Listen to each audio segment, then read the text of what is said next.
Bonjour et bienvenue sur notre chaîne dédiée à l'entrepreneuriat, à l'investissement et à la fiscalité. Dans cette vidéo, j'analyse la situation fiscale d'une star du ballon rond, le Portugais Cristiano Ronaldo.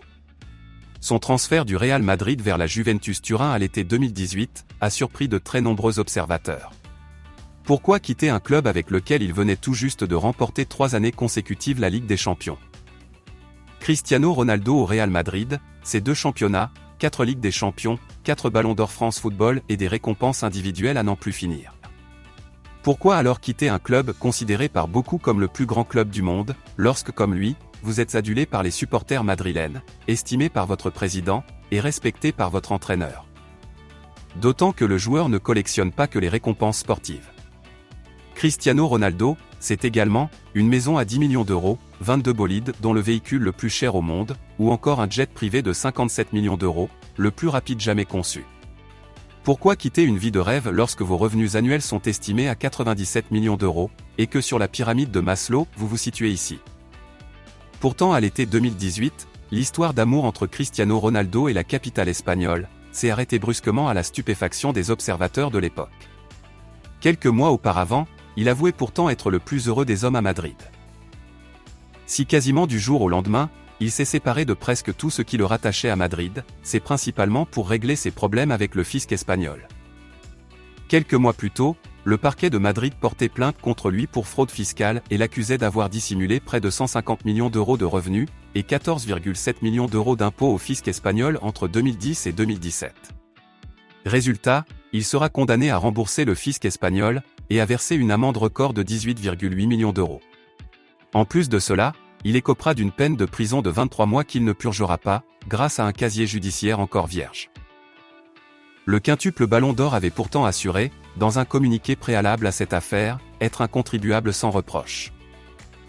Je fais toujours mes déclarations d'impôts de façon volontaire, parce que je pense que nous devons tous déclarer et payer nos impôts en fonction de nos revenus.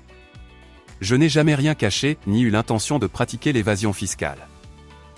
La réalité est un peu différente, le joueur ayant en réalité utilisé un montage de société basé à l'étranger, aux îles Vierges britanniques et en Irlande, où les taux d'imposition sont très bas, pour éviter de payer ses impôts en Espagne sur des droits à l'image. Les autorités fiscales espagnoles ont vu cela comme un moyen d'éviter les impôts, en enregistrant tout dans des sociétés écrans offshore, car au moment où le délit a été commis, Cristiano Ronaldo vivait, travaillait et construisait son image en Espagne et devait donc des impôts sur ses revenus. Si Cristiano Ronaldo a quitté le Real Madrid en 2018, c'est donc avant tout pour tenter d'échapper à des poursuites pénales. Mais également parce que Cristiano Ronaldo est bien entouré fiscalement, et qu'à ce niveau, l'herbe est parfois plus verte ailleurs.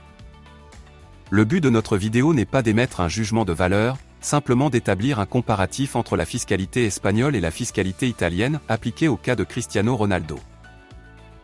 En Espagne, la loi Beckham permet depuis 2005 aux contribuables étrangers, nouvellement arrivés en Espagne, d'être imposés à un taux fixe de 24% jusqu'à 600 000 euros, puis à 45% au-delà. C'est un régime de faveur plutôt intéressant pour le contribuable lambda, mais pas lorsque vous devez déclarer près de 100 millions d'euros de revenus annuels, comme Cristiano Ronaldo. Précisons que l'Espagne ne prend pas en compte un quotient familial dans le calcul de l'impôt. En faisant un calcul rapide et sur ces bases, l'impôt réglé chaque année par Cristiano Ronaldo devait avoisiner les 43,5 millions d'euros. Cas de l'Italie désormais. Et on comprend aisément pourquoi le footballeur portugais a opté pour la résidence fiscale italienne. 2 éléments de la fiscalité italienne ont certainement motivé sa décision de rejoindre le championnat italien à l'été 2018. En 2019, le législateur italien a introduit un régime fiscal de faveur pour les sportifs professionnels étrangers qui viennent s'installer en Italie. Sous réserve de payer une surtaxe de 0,5% à leur fédération sportive et d'acquérir un bien immobilier sur le sol italien, les sportifs professionnels peuvent bénéficier d'une exonération de 50% sur leurs revenus de source italienne pendant 5 ans. Rapporté à Cristiano Ronaldo, cela représente un impôt d'environ 7,6 millions d'euros sur les 33 millions de revenus versés par son employeur. En outre, il profite d'un second dispositif encore plus intéressant pour lui, mis en place dès 2016 par le gouvernement italien pour attirer les contribuables étrangers fortunés qui bénéficient d'importants revenus de sources étrangères. C'est le Special Tax Regime for Inbound Workers. Ce régime de faveur valable 5 ans accorde une imposition forfaitaire de 100 000 euros chaque année sur les revenus étrangers, quel que soit leur montant, et auquel s'ajoute une contribution sociale de 26% dans la limite de 26 000 € par an.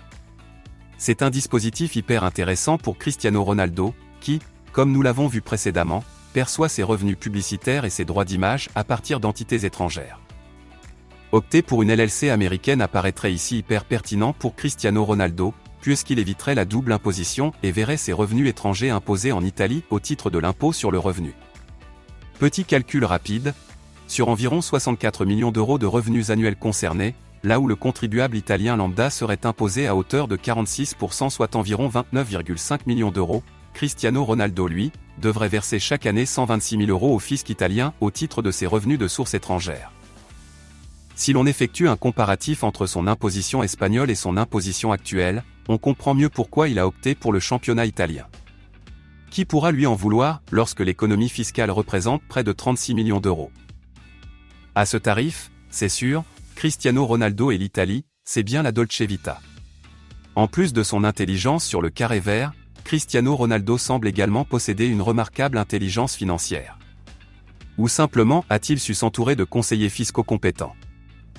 Si vous vous posez des questions sur une éventuelle future expatriation, n'hésitez pas à contacter un juriste fiscaliste de notre partenaire masocieteus.com, qui saura parfaitement vous accompagner en la matière. C'est ainsi que se termine cette vidéo. J'espère qu'elle vous aura plu, et vous dis à très bientôt sur notre chaîne.